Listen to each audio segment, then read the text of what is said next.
di tempat ini, dan selamat kita berbakti memuliakan Tuhan. Shalom. Haleluya. Haleluya. Puji Tuhan, pagi ini firman Tuhan kita akan baca dalam Roma 3 ayat 9 sampai dengan ke-10. Dan untuk menghormati firman Tuhan, saudara bisa bangkit berdiri.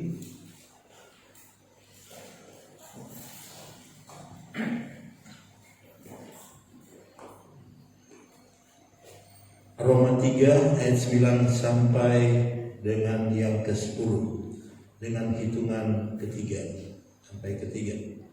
1, 2, 3. Jadi bagaimana kita mempunyai kelebihan daripada orang lain?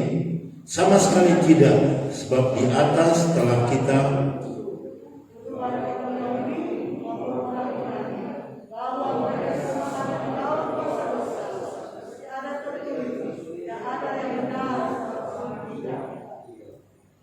semua berkata amin. Silakan duduk kembali. Saya bacakan sekali lagi. Jadi bagaimanakah? Adakah kita mempunyai kelebihan daripada orang lain? Sama sekali tidak. Sebab di atas telah kita tuduh, baik orang Yahudi maupun orang Yunani, bahwa mereka semua ada di bawah kuasa dosa. Seperti ada tertulis, tidak ada yang benar, seorang pun tidak. Puji Tuhan, saudara yang dikasihi Tuhan. Saya berikan topik asal mula dosa dalam manusia. Kalau beberapa minggu yang lalu kita telah berbicara tentang dosa. Dosa adalah pelanggaran perintah Allah atau melanggar norma serta kaidah ilahi yang sudah diberikan kepada manusia, atau karena asal dosa itu kita juga sudah dengarkan bahwa itu dari iblis, dan dosa dari iblis itu adalah kesombongan karena dia ingin jadi seperti Allah, naik tinggi melebihi Allah itu sendiri. Jadi asal dosa dari iblis. Dengan demikian, maka manusia yang ada di bumi ini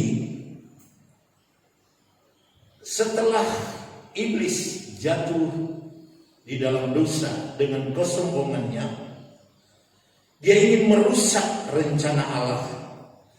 Dia ingin merusak ciptaan Allah itu sendiri, terutama manusia.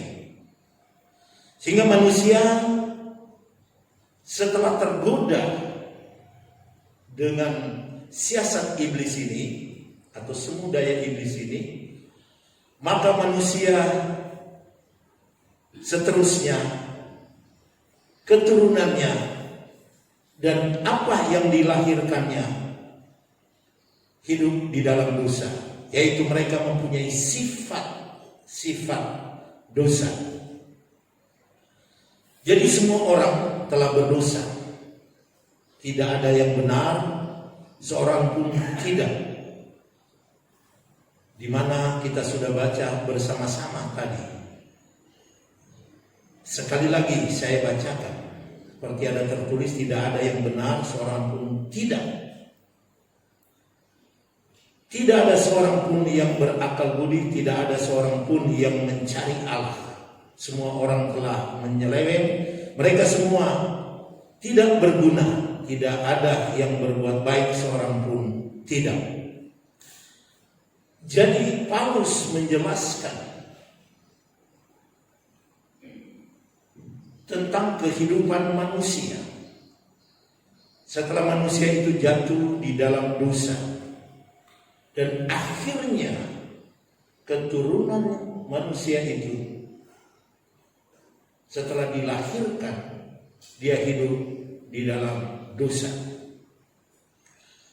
Bagaimana ini terjadi? Alkitab telah menerangkan di dalam Kejadian 3 bagaimana dosa itu telah masuk dalam hati manusia. Dan perlu kita ketahui, dosa yang masuk di dalam hati manusia di dalam Kejadian 3 itu tentunya kita tahu dalamnya adalah iblis. Karena iblis, sebagaimana firman Tuhan yang lalu atau khotbah yang lalu, bintang kejora ini atau bintang timur ini, karena dia ingin menyamai Allah, dia dicampakkan ke bumi. Dan di bumi ada ciptaan Allah, yaitu manusia yang pertama, Adam dan Hawa. Adam dan Hawa ini diperdaya oleh iblis. Kalau saudara melihat itu dalam Kejadian 3.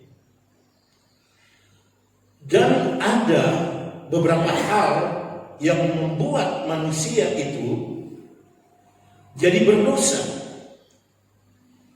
Kalau saudara lihat di dalam 1 Timotius 2 ayat 14, dikatakan lagi pula bukan Adam yang tergoda, melainkan perempuan itulah yang tergoda dan jatuh ke dalam dosa. Jadi awalnya iblis itu menggoda, menipu. Dan yang tertipu pertama itu adalah perempuan, Hawa, istri Adam yang diciptakan oleh Allah dan ditempatkan di sisinya. Itu pertama yang digoda iblis. Itu yang pertama ditipu oleh iblis. Kita lihat itu di dalam Kejadian 3 ayat 1 sampai yang kelima. Adapun ular ialah paling cerdik dari segala binatang di darat yang dijadikan oleh Tuhan Allah. Ular itu berkata kepada perempuan itu, tentulah Allah berfirman, semua pohon dalam taman ini jangan kamu makan buahnya, bukan?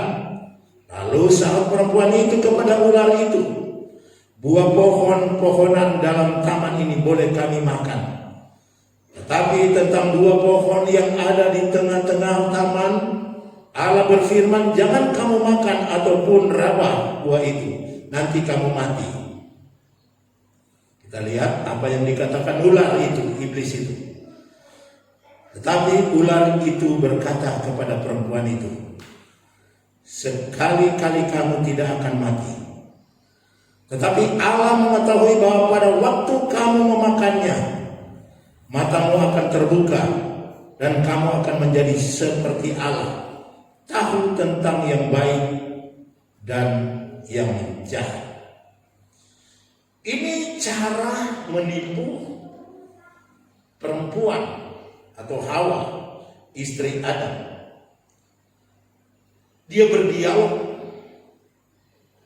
Dan akhirnya perempuan itu tertipu. Sebab itu Paulus mengatakan kepada dalam surat Timotius 2 ayat 14, lagi pula bukan Adam yang tergoda, melainkan perempuan itulah yang tergoda dan jatuh ke dalam dosa.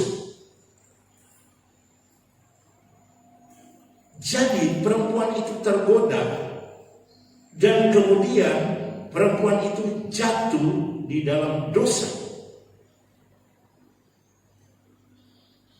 Terus bagaimana dengan Adam? Adam ada di situ dan dia panggil untuk turut makan bersama-sama buah yang dilarang oleh Tuhan. Dan akhirnya Adam dan Hawa itu jatuh di dalam dosa. Jadi ini hal yang pertama yang perlu kita ketahui. Karena manusia pertama, khususnya Hawa, tertipu oleh iblis. Di mana iblis memutarbalikkan firman yang sudah diberikan oleh Allah kepada mereka dengan melarang memakan pohon atau buah pohon yang ada di tengah-tengah taman itu. Tetapi iblis katakan boleh.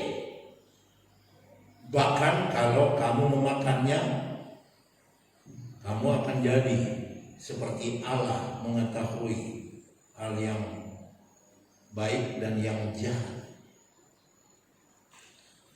Disinilah kita mengetahui bahwa tipuan iblis menjerumuskan manusia supaya manusia itu berdosa. Jadi kita lihat manusia itu berdosa karena tertipu dan mau terpikat dengan godaan iblis. Sebab itu di akhir zaman ini kita harus berhati-hati dengan tipuan iblis. Seringkali hal-hal tersebut menggiurkan hati kita, karena tipuan iblis itu yaitu ingin menyamai Allah sebagaimana dia menyamai Allah. Dan kita harus berhati-hati, walaupun itu kedengarannya baik seperti firman begitu, tapi kita harus berhati-hati. Nah, untuk mengetahui itu kita harus lebih banyak berdoa, kita harus lebih banyak membaca firman Tuhan, supaya kebenaran-kebenaran itu benar-benar kita bisa miliki. Dan semua tipu daya iblis kepada manusia akan terungkap melalui firman yang kita baca dan firman yang kita dengar.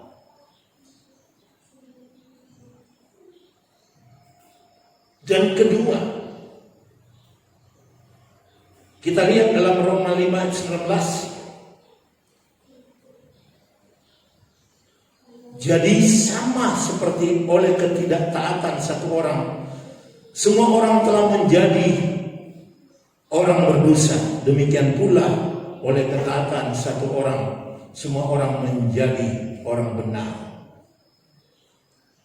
Jadi ketidaktaatan dari satu orang, yaitu Hawa dan suaminya Adam, karena dia turut makan juga, maka semua orang telah berdosa. Semua orang telah dilahirkan hidup di dalam dosa. Tetapi di sini Paulus ingin menjelaskan dengan keberdosaan manusia itu, tetapi ada satu orang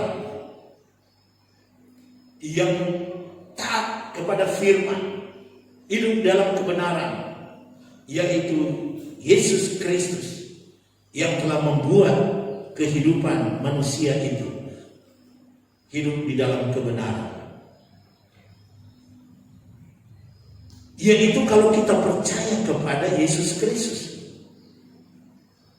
Bukankah Bapa mengutus Yesus Kristus ke dunia ini untuk menerapkan satu kehidupan di dalam kebenaran firman? Bahkan dia sendiri adalah firman, dan apa yang disampaikannya itu adalah firman, aturan ilahi, norma-norma ilahi muncul dari Yesus Kristus. Dan semuanya itu dapat kita membaca di dalam Injil, baik Injil Matius, Markus, Lukas, dan Yohanes. Dan kita sebagai umat yang percaya kepada Yesus Kristus, yang ditebus oleh Kristus, dikatakan kita tidak akan binasa, melainkan beroleh hidup yang kekal. Yohanes 3:16, karena begitu besar kasih Allah akan dunia ini, sehingga dikaruniakan anaknya yang tunggal, yaitu Yesus Kristus tentunya. Dan siapa yang percaya kepadanya tidak binasa, percaya kepada Yesus Kristus anak yang tunggal itu, melainkan dia akan beroleh hidup yang kekal. Ini yang maksud Paulus. Tetapi dia menjelaskan bahwa dosa itu datang dari satu orang yang tergoda, yang tidak taat kepada firman, karena melanggar hukum Allah, melanggar perintah Allah. Dengan melanggar itu, maka dosa masuk kepada manusia. Jadi kita telah ditebus oleh darah Kristus. Tetapi kalau kita tetap melanggar dan melanggar perintah Allah, maka dosa itu akan merusak tatanan kehidupan rohani kita. Sebab itu maksud Paulus supaya kita percaya kepada Yesus Kristus, satu orang yang sudah menebus kita dan menerapkan ajaran ilahi, ajaran dari Bapa kepada umat manusia supaya hidup di dalam kebenaran dan tidak boleh melanggar firman tersebut yang sudah diberikan kepada kita. Jadi karena manusia melanggar hukum Allah, maka dosa itu masuk di dalam kehidupan manusia itu sendiri. Dan ketiga, perlu kita ketahui, di dalam Kejadian 34-6, saudara perhatikan di situ dikatakan, tetapi ular itu berkata kepada perempuan itu, sekali-kali kamu tidak akan mati. Tetapi Allah mengetahui bahwa pada waktu kamu memakannya, matamu akan terbuka dan kamu akan menjadi seperti Allah, tahu tentang yang baik dan jahat. Ayat yang ke-6 dikatakan begini, perempuan itu melihat bahwa buah pohon itu baik untuk dimakan dan sedap kelihatannya. Lagi pula pohon itu menarik hati karena memberi pengertian. Lalu ia mengambil dari buahnya dan dimakannya dan diberikannya juga kepada suaminya yang bersama-sama dengan dia, dan suaminya juga memakannya. Jadi kita lihat di sini bahwa manusia itu tergoda karena mendengarkan bujukan si ular. Jadi poin ketiga, karena mendengar bujukan si ular. Sebab itu kita harus hati-hati di dalam menjaga kerohanian kita, supaya kerohanian kita ini benar-benar sejalan dengan aturan Tuhan, dengan hukumnya Tuhan. Walaupun ada bujukan-bujukan harus begini, rohani kita jangan terganggu, atau pikiran kita, perasaan kita jangan terganggu dengan bujukan begini dan begitu. Semuanya ada dasar firman Allah. Semuanya kita ukur dengan firman Allah. Apakah ajaran yang seperti ini itu benar-benar berkenan kepada Tuhan? Dan kita harus hati-hati. Walaupun kelihatannya itu ingin membangkitkan kerohanian kita, seperti Hawa. Kalau kamu memakannya, kamu akan terbuka matamu, akan jadi seperti Allah yang mengetahui hal yang benar dan yang buruk. Walaupun dikatakan dibujuk, dirayu dengan cara bagaimanapun, kita harus hati-hati. Karena Tuhan sudah memberikan ajaran yang benar melalui Yesus Kristus. Dan bagaimana kita harus menjalani supaya kerohanian kita baik dan kita mendapatkan keselamatan. Yaitu ukurannya sekali lagi firman Allah, bukan iblis. Firman Allah bukan bujukan dan rayuan siapapun yang merayu kita. Dan yang keempat,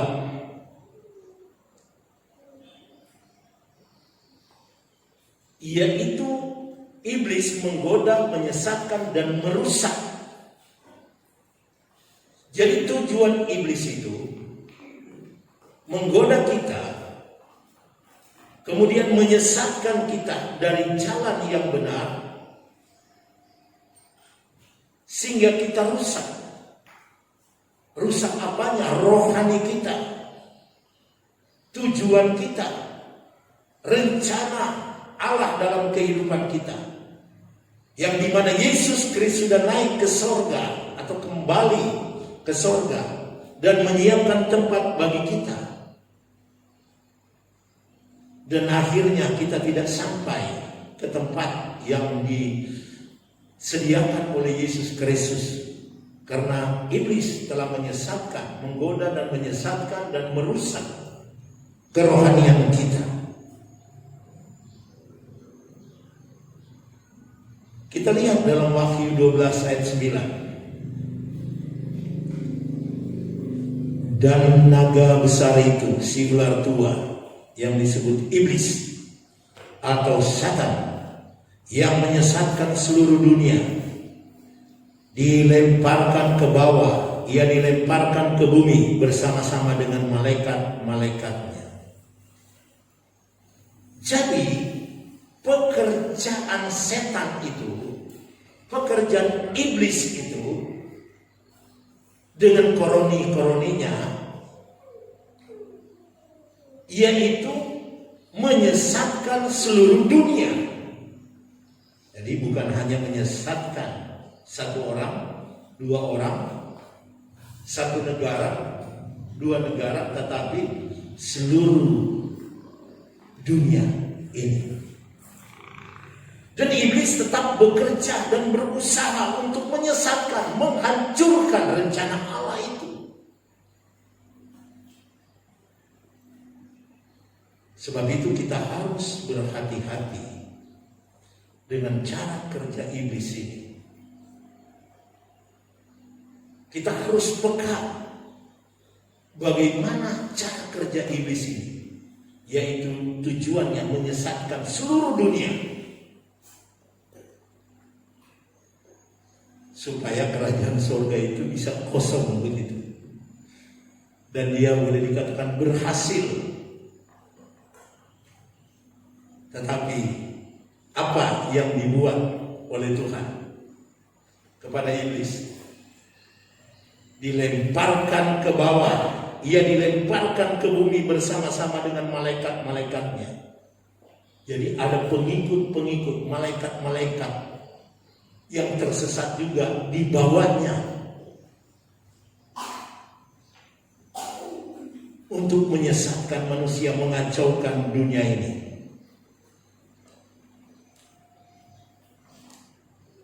Jadi setelah iblis itu mendurhaka, ia menyesatkan dan terus menerus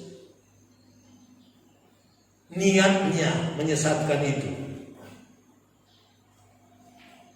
dan berusaha menggoda dan menjatuhkan kita ini manusia, bahkan seluruh manusia, sebagaimana dia jatuh sang bintang fajar atau bintang timur atau bintang kejora yang sudah jatuh dalam dosa karena kesombongannya. Begitu juga ia ingin menjatuhkan kita manusia. Bahkan orang-orang yang sudah percaya kepada Tuhan dia ingin jatuhkan.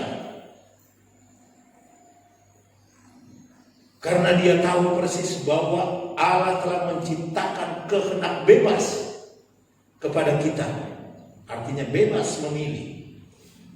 Sebagaimana dia diciptakan oleh Allah sebagai malaikat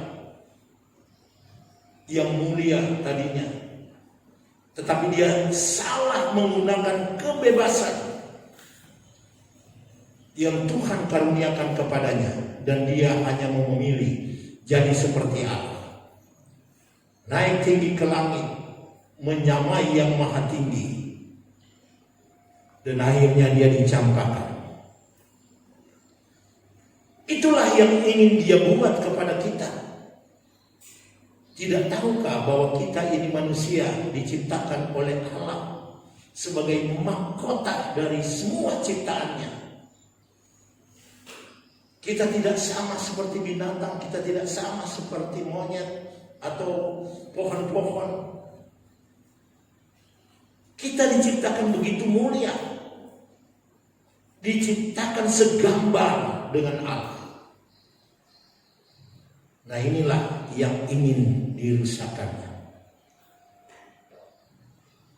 Sebagaimana bintang fajar tersebut, julukan daripada iblis itu. Bintang fajar atau bintang timur karena kemuliaan yang diberikan oleh Allah kepadanya. Tapi salah digunakannya. Seperti saya katakan tadi, dia jatuh ke dalam dosa. Begitu juga jatuhnya manusia ke dalam dosa. Dia rindu kita seperti itu. Manusia, saudara tahu, jatuh karena kehendak bebas yang kita miliki. Seperti saya katakan lalu, bahwa kita diciptakan bukan seperti robot yang diprogramkan untuk taat kepada tuannya. Tapi kita diberikan kebebasan. Tapi jangan kita salah gunakan kebebasan tersebut, sehingga kita bisa jatuh dan memilih, atau kita memilih dari kehendak bebas kita untuk tidak taat kepada firman-Nya, dan akhirnya kita jatuh karena kita salah memilih, karena kita memilih untuk melawan kehendak Allah. Tetapi dengan firman ini yang telah kita dengarkan saat ini, dengan kehendak bebas yang Tuhan karuniakan kepada kita, mari kita gunakan kehendak bebas ini dengan hanya mau memilih jalan yang benar, hanya mau memilih perintah Allah yang benar, hanya mau memilih ajaran Yesus Kristus, hanya mau memilih Tuhan kita adalah Tuhan Yesus Kristus yang telah diutus oleh Bapa ke dalam dunia ini, sehingga kita mau percaya kepadanya. Dan janji kepercayaan kita itu adalah keselamatan, hidup yang kekal. Tuhan Yesus Kristus memberkati kita dengan firman ini. Amin. Kita berdoa. Bapa di surga, Bapa yang kami kenal di dalam nama Tuhan Yesus Kristus, kami baru saja mendengarkan firman Tuhan, bahwa melalui firman ini, di mana iblis ingin supaya kami umat manusia jatuh di dalam dosa dengan tipuan-tipuan yang manis, supaya kami ini dapat melanggar hukum Allah, supaya kami boleh dapat mendengar bujukan-bujukan dari si ular tua, yaitu iblis, karena dia menggoda kami untuk menyesatkan kami dan merusak kehidupan rohani kami. Bapa di surga, dengan firman Tuhan ini tentunya kami menjadi kokoh iman kami, menjadi kuat dan tidak tergoyahkan Karena ukuran langkah-langkah kami untuk mengiringi Tuhan adalah firman-Mu. Dan Tuhan memberkati firman ini. Biar firman ini tertanam di dalam hati kami, bertumbuh berbuah untuk guna hormat kemuliaan Tuhan. Bahkan kalau kami datang dengan kelemahan kami dikuatkan. Kalau kami datang dengan berbagai permasalahan dalam hidup kami, masalah-masalah itu Tuhan angkat semuanya.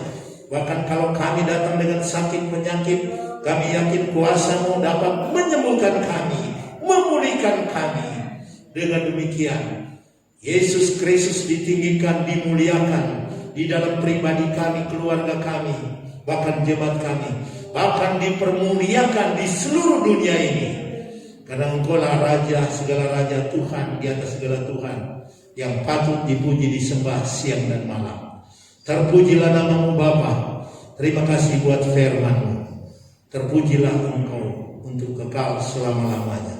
Di dalam nama Tuhan Yesus Kristus, kami sudah berdoa dan mengucap syukur atas firman-Mu. Haleluya. Semua jemaat berkata amin. Amin. Puji Tuhan. Tuhan berkati.